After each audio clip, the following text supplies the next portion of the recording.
సమాధానకరమైన వాతావరణమే ఉండాలి. ఎట్లుంటుంది సమాధానం? ఎప్పుడు ఉంటుంది సమాధానం? నువ్వు దేవునితో సహవాసం చేస్తా ఉంటే నీ కుటుంబంలో సమాధానకర్తయగు అధిపతి నీ కుటుంబాన్ని ఏలుబడి చేస్తూ ఉంటాడు. హల్లెలూయా. మన దేవుడు ఎవరు?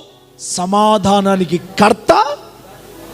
చెప్పాలి, సమాధానానికి కర్త, దాన్ని కొనసాగించువాడైన మన ప్రభువు. ఈరోజున నీ జీవితంలో సమాధానం లేదా? ఇరుకులో ఉన్నావా? నువ్వు దేవునితో సహవాసం చేసి చూడు.